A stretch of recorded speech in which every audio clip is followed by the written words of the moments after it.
Selamat datang kembali di Bumi Nusantara. Nah, berdasarkan cuplikan sebelumnya, kita dapat mengetahui lebih mendalam tentang kondisi pendidikan di Indonesia saat ini. Meskipun pemerintah telah menetapkan pendidikan wajib selama 12 tahun, itu tidak bisa mengurangi masalah putus sekolah di Indonesia saat ini. Nah, yang lebih menarik lagi, ternyata tidak hanya dialami oleh orang lain, masalah ini juga dialami oleh teman-teman atau saudara kita di sekitar. Masalah kali ini mengakar dalam, sehingga sulit sekali ditemukan titik permasalahannya. Dalam berita kali ini, kita tidak membahas tentang bagaimana kita menemukan cara yang melainkan bagaimana kita menangani permasalahan putus sekolah ini. Mari kita mulai perjalanan kita menuju masa depan yang lebih terang dengan Mandiri Dalam Binaca. perjalanan kami ke kawasan kumuh yang terpencil ini, kami melihat dengan mata kepala sendiri realitas yang memperhatikan. Kawasan ini dipenuhi dengan rumah-rumah sederhana yang seringkali kurang mendukung dan pendidikan yang layak. Kondisi lingkungan yang keras, sumber daya yang terbatas, dan kemiskinan yang mengakar telah menciptakan tantangan serius bagi pendidikan di sini.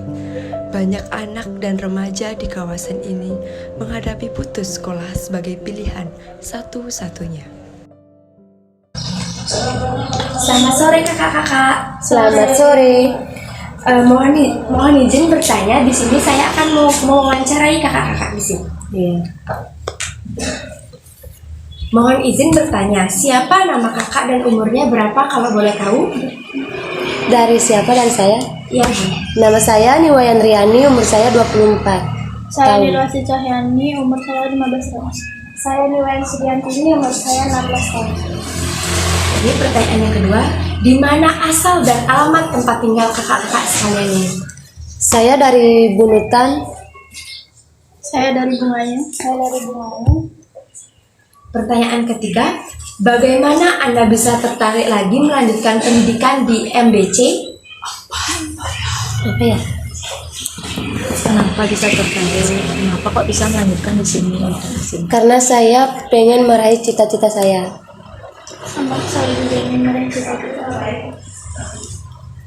Pertanyaan yang keempat, kapan kakak mulai melanjutkan pendidikan di sini? Tahun berapa? Tahun 2023. Oh, berarti baru. Iya, ya. Pertanyaan yang kelima, bagaimana pelayanan MBC menurut kakak sekalian? Ramah, baik. Gurunya juga ramah-ramah dan baik-baik juga sama. Apa alasan kakak memilih MBC sebagai tempat untuk melanjutkan pendidikan? Kalau saya karena tidak ada tempat lain untuk melanjutkan di luar karena saya sudah menikah, jadi saya ke sini untuk melanjutkan sekolah saya. Karena di sini yang lulus dari sini itu kebanyakan bapak bisa sukses. Sama. Jadi pertanyaan yang terakhir itu, pernahkah sebelumnya Anda mengikuti pendidikan formal? Jika iya, kenapa kok bisa berhenti? Dan kalau tidak, kenapa bisa mengikuti pendidikan formal? Kalau saya kenapa bisa berhenti karena kecelakaan, hamil duluan, makanya tidak lulus sekolah. Udah itu aja. Saya karena kendala biaya. Sama.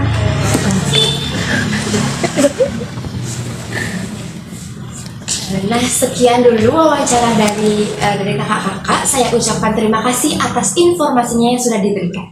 Sama-sama. Yayasan MBC telah memberikan kesempatan kepada mereka yang sebelumnya terputus dari pendidikan untuk melanjutkan impian mereka. Ini adalah cerita tentang perubahan, harapan yang diberikan kepada masyarakat, dan upaya nyata dalam menciptakan masa depan yang lebih terang. Melalui pendidikan kesetaraan, yayasan ini telah memecah hambatan dan membuka pintu bagi pengetahuan dan peluang baru. Mari kita mendengarkan suara-suara yang terdengar di kelas ini dan melihat bagaimana pendidikan mengubah hidup mereka. Baik, selamat sore teman-teman. Di sini saya sedang bersama dengan kepala sekolah dari MBC. Nah, saya memiliki beberapa pertanyaan yang bisa saya tanyakan kepada pemilik atau kepala MBC. Baik, Bu. Jadi pertama saya ingin bertanya, siapa saja sih sebenarnya target pasar MBC? Siapa saja yang ingin disasar oleh MBC? Terima kasih sebelumnya. Perkenalkan, nama saya Nimade Aryaningsih. Kebetulan saya menjabat sebagai Kepala PKBM Mandiri Bina Cipta. Dari beberapa hal yang ingin saya sampaikan terkait MBC adalah sasaran kami anak-anak yang putus sekolah. Selain putus sekolah juga anak-anak yang kurang mampu dalam biaya. Jadinya kami sasar untuk anak-anak yang kurang mampu, yang putus sekolah maupun yang sudah bekerja tetapi tidak bisa melanjutkan pendidikannya. Baik, Bu, untuk pertanyaan kedua, bagaimana sistem pembelajaran yang diterapkan oleh MBC? Karena kan banyak siswanya yang bekerja dan mungkin jauh gitu. Sistem pembelajaran di MBC ini ada 3. Yang pertama ada tatap muka.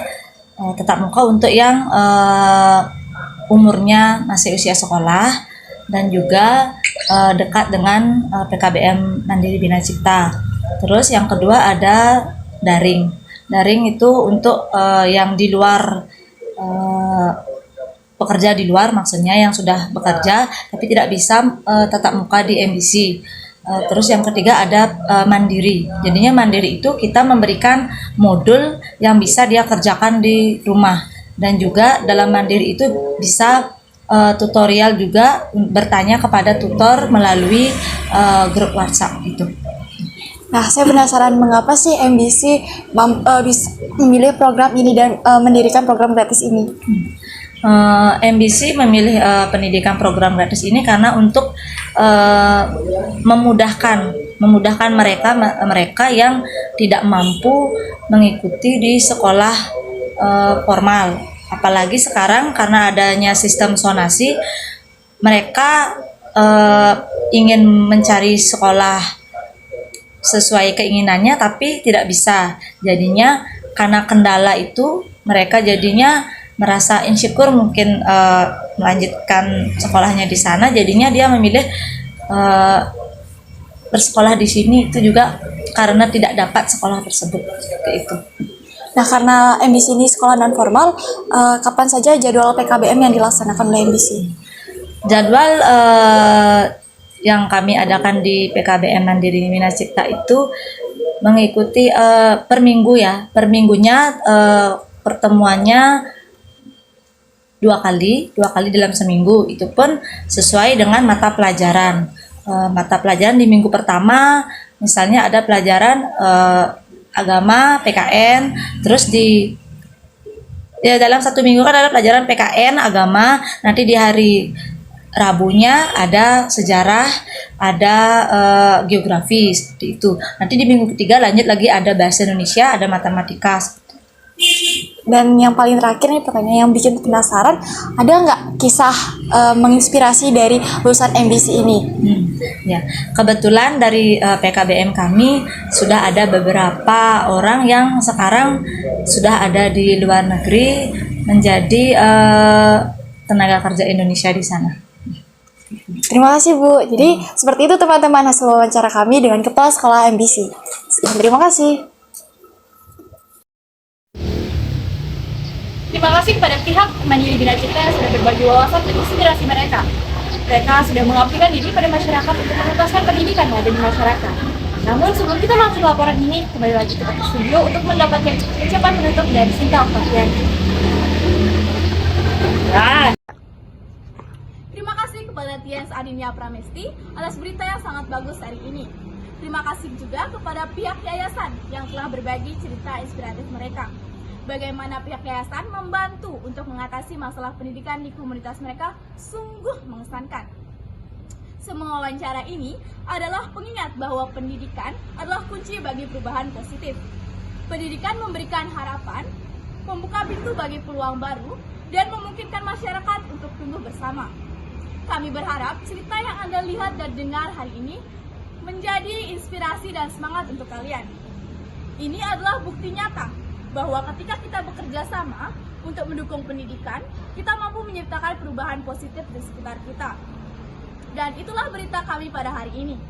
Kami mengucapkan terima kasih atas perhatian Anda dan selalu ingat, pendidikan adalah investasi terbesar kita untuk masa depan. Terima kasih dan